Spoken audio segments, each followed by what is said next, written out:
Hai semua, selamat datang di channel Baca Saham. Pada video ini, kita akan membahas satu topik dengan judul 7 saham bagi dividen di atas 90%.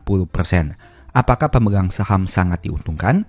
Tapi seperti biasa, semua pembahasan ini bukan rekomendasi dan hanya informasi. Ingat, kerugian kamu tanggung sendiri ya. Nah, pada video kali ini kita akan membahas beberapa saham yang memiliki dividen payout ratio sangat tinggi, alias di atas 90%. Nah, untuk video kali ini, saya menggunakan data berdasarkan dua sumber. Yang pertama, kita akan mengambil hasil RUPS dari website IDX, tepatnya di menu keterbukaan informasi. Dan untuk informasi laba dan dividen per share, kita akan menggunakan data yang ada di aplikasi Stockbit. Sekarang, mari kita langsung masuk saja ke dalam nama-nama sahamnya. Saham pertama adalah Roti. Ini merupakan tampilan dari hasil RUPS perusahaan untuk tahun buku 2024. Dituliskan seperti ini. Kami mengusulkan kepada rapat untuk menyetujui penetapan penggunaan laba bersih perseroan untuk tahun buku 2024 sebagai berikut. Menyisihkan sejumlah 2 miliar rupiah sebagai dana cadangan. Sebesar 360 miliar,56 atau seluruh laba bersih dari tahun berjalan perseroan tahun buku 2024 yang dapat didistribusikan kepada pemegang saham perseroan setelah dikurangi dana cadangan dibagikan sebagai dividen tunai kepada pemegang saham dan mengambil sebesar 89.434.393.732 rupiah dari akumulasi saldo laba ditahan yang belum ditentukan penggunaannya tersebut untuk dibagikan sebagai dividen yang diterima oleh pemegang saham. Sehingga besarnya dividen yang diterima oleh pemegang saham adalah sebesar 79,44 per lembar saham. Informasi ini bisa kamu lihat di aplikasi Stockbit juga, di mana memiliki ex-date pada tanggal 17 April tahun 2025 dan akan dibagikan pada tanggal 28 April tahun 2025. Nah, berdasarkan data yang ada di aplikasi Stockbit, perusahaan mencetak net income sebanyak 363 miliar di tahun 2024. Artinya untuk mendapatkan angka dividen payout rasionya, kamu tinggal bagi saja sebesar 360,56 miliar dividennya dibagi dengan 363 miliar pencapaian labanya. Silahkan kamu hitung berapa persen dividen payout rasionya. Tentu saja di atas 90%. Saat video ini dibuat, harga saham Roti di angka 860. Untuk menghitung dividen yieldnya, silahkan kamu bagi saja 79,44 dibagi dengan 860 rupiah. Saham kedua adalah saham HMSP. Ini merupakan untuk tahun buku 2023. Dituliskan seperti ini. Menyetujui untuk membagikan sejumlah 8.060 miliar 842.729.170 rupiah atau 69,3 per saham dari saldo laba perseroan untuk tahun buku yang berakhir pada tanggal 31 Desember 2023 kepada pemegang saham sebagai dividen tunai. Dan jika kita bandingkan dengan pencapaian labanya yang mencapai 8.097, maka itu artinya kamu silahkan hitung saja berapa persen dividen payout rasionya. Bisa dikatakan sangat mendekati angka laba yang berhasil mereka capai. Dan berdasarkan angka tersebut kita akan memperoleh dividen per share 69,3. Silahkan kamu bagi saja dengan harga saham 630. Tapi ingat, ini merupakan dividen yang dibagikan di tahun 2024 untuk tahun buku 2023. Untuk tahun buku 2024 yang akan dibagikan di tahun 2025, kita masih menunggu hasil RUPS.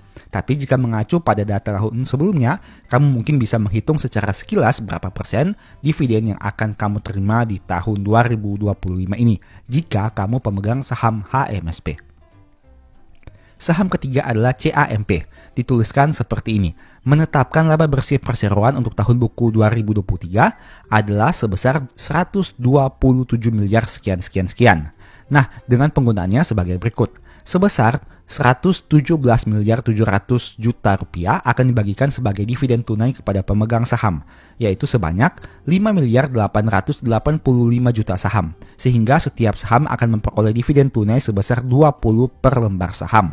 Dan untuk sebesar 9.464.539 rupiah dari laba bersih tahun buku 2023 dialokasikan dan dibukukan sebagai dana cadangan. Nah, dari aplikasi Stockbit dicatatkan bahwa perusahaan mencapai laba 127 dan silahkan kamu bagi untuk dividen yang mereka bagikan berapa persen dividen payout rasionya.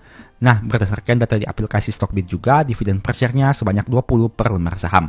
Angka ini kamu bagi dengan harga sahamnya 194 untuk menghitung berapa persen dividen yield-nya. Tapi sama seperti HMSP, ini merupakan laba bersih tahun buku 2023. Untuk hasil keputusan RUPS, laba bersih tahun buku 2024, kita masih menunggunya di tahun 2025 ini. Saham berikutnya adalah saham RALS dengan informasi sebagai berikut. Berdasarkan laporan laba rugi perseroan untuk tahun buku yang berakhir pada tanggal 31 Desember 2023, perseroan mencatat laba bersih sebesar 300 miliar 363 juta rupiah. Rapat menetapkan pembagian dividen tunai sebesar Rp50 per lembar saham. Untuk setiap lembar saham, berdasarkan data di aplikasi Stockbit, perusahaan mencetak laba 300 miliar di tahun 2023. Nah, dengan angka dividen per share 50 per lembar saham RALS ini memiliki harga 390. Silahkan kamu hitung saja. Nah, tapi seperti saham-saham sebelumnya, saham ini juga kita masih menunggu hasil keputusan RUPS tahun 2025 untuk mengetahui angka dividen per share-nya. Saham berikutnya adalah saham MLBI dengan informasi sebagai berikut. Menetapkan bahwa dividen final perseroan untuk tahun buku 2023 yang akan dibagikan kepada pemegang saham sejumlah 506 per lembar saham atau seluruhnya berjumlah 1.066 miliar 100 dan sekian termasuk dividen interim sejumlah 110 per lembar saham atau semuanya berjumlah 231 miliar sekian sehingga akan ada tambahan dividen yang dibagikan kepada pemegang saham berjumlah 396 per lembar saham atau semuanya berjumlah 834 miliar sekian. Nah, di sini dicatatkan dari aplikasi Stockbit perusahaan ini menghasilkan laba 1.066 di tahun 2023 dan angka ini mirip seperti dividen yang mereka bagikan. Silahkan kamu hitung sendiri berapa persen dividen yield dari perusahaan ini dengan harga saham 6.125. Tapi kembali lagi, saham ini juga masih menunggu hasil RUPS di tahun 2025 untuk tahun buku 2024. Saham berikutnya TAPG dengan informasi sebagai berikut. Menyetujui penggunaan laba bersih perseroan tahun buku 2023 sebesar 1.661 miliar sekian ditambah sebagian dari saldo laba yang belum dicadangkan untuk tahun buku 2023 sebesar 145 miliar sekian atau seluruhnya sebesar 1.806 miliar sekian. Nah, dengan kata lain akan diperoleh informasi sebagai berikut. Masing-masing saham akan memperoleh sebesar Rp91. Nah, di aplikasi Stockbit diperoleh informasi laba perusahaan tahun 2023 adalah Rp1,6 triliun. Dan ini sesuai dengan hasil keputusan RUPS terkait pembagian dividennya. Harga saham TAPG saat video ini dibuat di angka 1010 dan silakan kamu hitung untuk angka dividen yield-nya. Nah, tapi sama seperti saham-saham sebelumnya juga, saham ini juga masih menunggu hasil RUPS di tahun 2025 untuk tahun buku 2024. Kemudian saham terakhir adalah saham UNVR dengan informasi sebagai berikut. Membagikan dividen final dari laba bersih perseroan untuk tahun buku 2023 dan dari laba yang ditahan perseroan dari tahun-tahun sebelumnya sejumlah 77 per lembar saham. Ada juga informasi di bawahnya mengesahkan pembagian dividen interim untuk tahun buku 2023 dari laba bersih perseroan yang tercatat dalam buku perseroan untuk periode yang berakhir pada tanggal 31 Desember 2023 sebesar 63 per lembar saham. Silakan kamu total untuk jumlahnya. Dan berdasarkan informasi di Stockbit tahun 2023 tercatat laba perusahaan 4,8 triliun rupiah. Silakan kamu hitung berapa persen dividen yield dari saham UNVR. Nah, dari saham-saham yang kita bahas ini, setidaknya kamu bisa memperoleh informasi histori terkait dividen yang mereka pernah bagikan. Dan angka itu bisa kamu gunakan untuk memperkirakan di tahun 2025 ini. Dengan asumsinya payout ratio-nya sama, berapa kira-kira dividen per share dan dividen yield dari saham-saham tersebut. Mau disclaimer dulu, saham yang kita bahas ini hanya mengacu kepada angka dividen payout ratio-nya. Saya tidak memperhitungkan dari aspek valuasi, kebagusan perusahaan, fundamental, manajemen, hutang, dan lain sebagainya. Untuk itu, kamu harus melakukan analisa mendalam sebelum mengambil keputusan. Nah, ini merupakan pertanyaan besar yang saya selalu tanyakan. Kenapa perusahaan-perusahaan ini membagi dividen dengan payout ratio yang sangat besar kepada pemegang sahamnya? Apakah hal ini memang benar-benar menguntungkan pemegang saham? Ataukah hal ini justru akan memberikan dampak negatif dalam jangka panjang? Silahkan kamu analisa berdasarkan pertimbangan kamu. Tentu saja setiap orang akan memiliki pro dan kontranya masing-masing. Bagi orang yang pro, mereka akan berkata bahwa dengan pembagi dividen payout ratio yang sangat besar, maka diharapkan dividen yield perusahaan ini akan semakin besar juga, sehingga pemegang saham dapat menerima pengembalian dana yang jauh lebih besar. Tapi bagi mereka yang kontra, mereka akan mengatakan apakah perusahaan ini sudah tidak memiliki rencana untuk ekspansi sehingga membagikan semua labanya kepada pemegang saham atau setidaknya di atas 90% dari pencapaian laba kepada pemegang saham.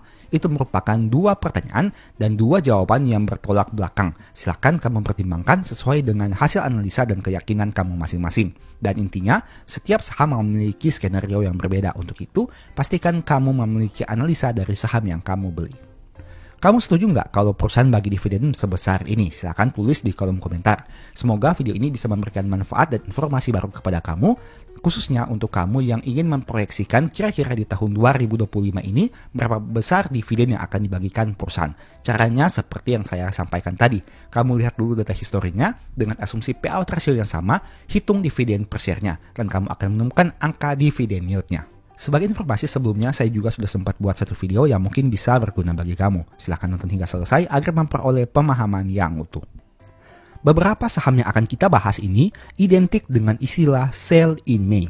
Alasannya sederhana, karena dalam 5 tahun terakhir, harganya tidak pernah mengalami kenaikan di bulan Mei jika melihat data bulanan. Sejak tahun 2020 hingga 2024, probabilitas kenaikannya di bulan Mei adalah 0%. Saya ulangi, 0%. Alias tidak pernah naik satu kali pun secara bulanan.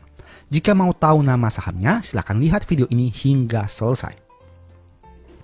Tujuan dari video ini adalah untuk memanfaatkan situasi penurunan harga saham di bulan Mei agar bisa membeli pada harga yang rendah. Meski begitu, perlu diingat bahwa sudut pandang video ini adalah melihat dari probabilitas dan bukan dari persentase penurunan. Artinya meski saham tersebut sering turun di bulan Mei, tapi bukan berarti persentase penurunannya paling tinggi. Sehingga penting bagi kamu untuk melakukan analisa mendalam lagi tentang saham tersebut. Berikut ini kriteria pemilihan sahamnya. Yang pertama, punya probabilitas kenaikan 0% di bulan Mei. Artinya dalam 5 tahun terakhir secara bulanan, di bulan Mei harganya tidak pernah naik satu kali pun. Kedua, periode waktu yang digunakan sejak 2020 hingga 2024. Dengan kata lain, hal itu terus terjadi 5 tahun ke belakang. Ketiga, perusahaan masih mampu mencetak laba. Artinya memang meski harga sahamnya cenderung memiliki probabilitas kenaikan yang sangat rendah di bulan Mei, tapi perusahaan ini berdasarkan data saat video ini dibuat masih bisa mencetak laba. Selalu ingat bahwa disclaimer selalu on, karena ingat, pembahasan yang disebutkan ini bukan rekomendasi dan hanya sebagai informasi saja. Sekarang mari kita langsung masuk saja ke dalam nama-nama sahamnya. Saham pertama adalah BBNI. Ternyata saham perbankan besar ini di bulan Mei punya probabilitas kenaikan 0%, artinya tidak pernah naik sejak tahun 2020 hingga tahun 2024 secara bulanan. Penurunan terbesar yaitu 16,19% di tahun 2024, sedangkan penurunan terendah 0,54% di tahun 2022. Jika kita melihat data secara setahun, maka dalam 6 tahun terakhir, 3 tahun naik, 3 tahun turun. Kenaikan tertinggi di tahun 2022 dengan persentase 36%, dan penurunan terbesar di tahun 2020 dengan angka minus 21%. Saham kedua adalah saham PWON, di mana pada bulan Mei juga tidak pernah naik, bisa kamu lihat di sini. Penurunan tertinggi yaitu sekitar 8,9% di tahun 2022, dan penurunan terkecil di tahun 2024 sebesar 1,9%. Secara tahunan juga sayangnya saham PWON ini dalam 5 tahun terakhir tidak pernah naik dalam data tahunannya. Bisa kamu lihat di sini, penurunan terbesar yaitu pada tahun 2024 sebanyak 13,4% dan penurunan terkecil di tahun 2023 sebanyak 0,4%. Artinya saham PWON ini jika dilihat dari data bulanan per bulan Mei dan data tahunannya sejak tahun 2021 hingga tahun 2025 punya probabilitas kenaikan 0% alias tidak pernah mengalami kenaikan. Saham ketiga adalah saham BJBR, di mana penurunan tertingginya yaitu di tahun 2020 sebanyak 5,6% dan penurunan terkecil di tahun 2021 sebanyak 0,3%. Bisa dilihat, selama bulan Mei dalam 5 tahun terakhir tidak pernah mengalami kenaikan. Untuk data setahunnya punya probabilitas 33%, artinya dalam 6 tahun terakhir, 4 tahun turun, 2 tahun naik. Kenaikan tertinggi di tahun 2020 yang mencapai 30,8% dan penurunan terbesar di tahun 2024 mencapai minus 20,8%. Saham berikutnya saudara dari BJBR yaitu BJTM. Bisa kamu lihat di bulan Mei pernah turun hingga 15,9% di tahun 2024 dan penurunan terkecilnya yaitu di tahun 2022 yang hanya turun 1,8%. Dalam 5 tahun terakhir tidak pernah mengalami kenaikan di bulan Mei secara data bulanan. Untuk data setahunnya, probabilitasnya juga cukup rendah yakni hanya 17%. 5 tahun turun, 1 tahun naik. Kenaikan hanya pernah terjadi di tahun 2021 sebanyak 7,9%. Sedangkan penurunan tertinggi pernah mencapai 13,6% di tahun 2024. Saham berikutnya DSNG. Untuk probabilitas di bulan Mei adalah 0% juga. Pernah turun hingga 16,5% di tahun 2021, tapi pernah juga tidak naik dan tidak turun di tahun 2024. Untuk data setahunnya cukup baik dengan angka 50% secara probabilitas. Pernah naik hingga 71% di tahun 2024. 20% di tahun 2022 dan 32% di tahun 2020. Tapi ingat, penurunannya juga mencapai 25,7% di tahun 2025 hingga data per April. Saham berikutnya CMNP. Di bulan Mei pernah turun hingga 9,08% di tahun 2020, tapi pernah juga tidak naik dan tidak turun di tahun 2024. Untuk data tahunannya, pernah naik hingga 29,8% di tahun 2021 dan pernah turun hingga 23,9% di tahun 2023. Untuk probabilitas tahunannya di angka 50%, artinya 3 tahun naik, 3 tahun turun. Saham berikutnya ESSA. Di bulan Mei pernah turun hingga 30% di tahun 2023 dan penurunan terkecil yaitu 1,2 di tahun 2024. Sedangkan untuk data tahunannya pernah naik hingga 152% di tahun 2021, 69% di tahun 2022, dan 52% di tahun 2024. Untuk penurunannya, pernah turun 42% di tahun 2023, 27,6% hingga April 2025, dan 21,6% di tahun 2020. Dari saham ini kami bisa lihat bahwa naik turunnya cukup fluktuatif untuk data tahunannya. Kemudian saham Tugu, di mana pernah turun hingga 11,8% di tahun 2024 dan penurunan terkecilnya 0,8% di tahun 2023. Untuk data setahunnya pernah naik hingga 18% di tahun 2023, tapi pernah juga turun 45% di tahun 2020.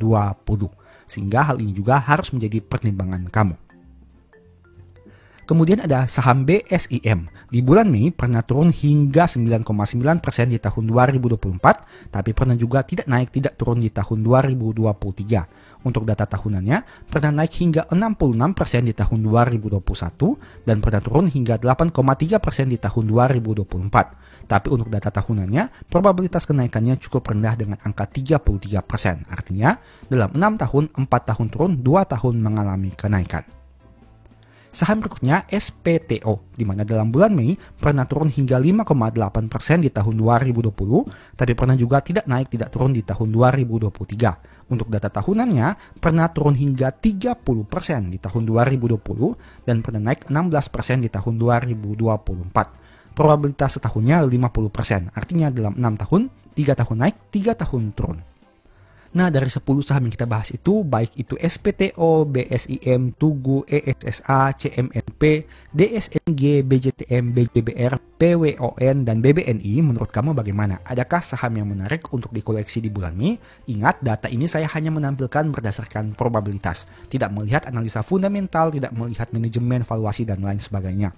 Untuk itu, kamu harus lakukan analisa mendalam lagi, terlebih bagi kamu yang ingin membeli saham ini untuk di hold dalam jangka panjang. Setidaknya dengan data ini kamu bisa jadi tahu saham-saham mana yang cenderung turun di bulan Mei. Artinya probabilitas kenaikannya 0% dalam 5 tahun terakhir.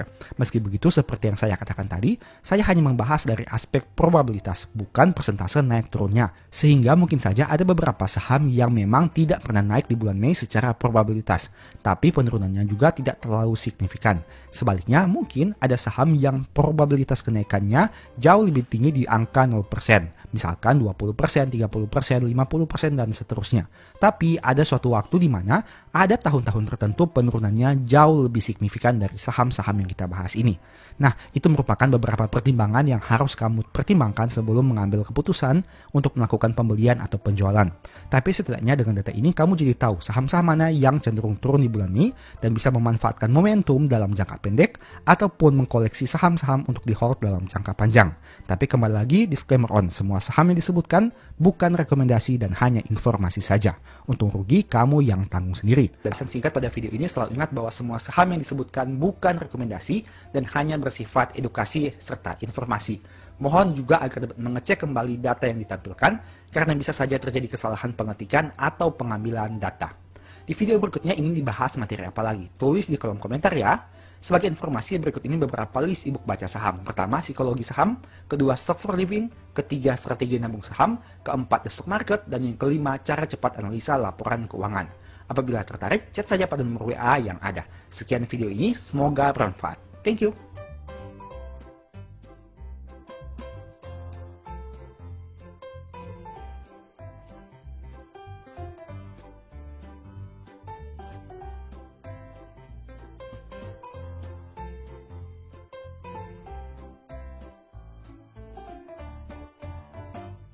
Utuh.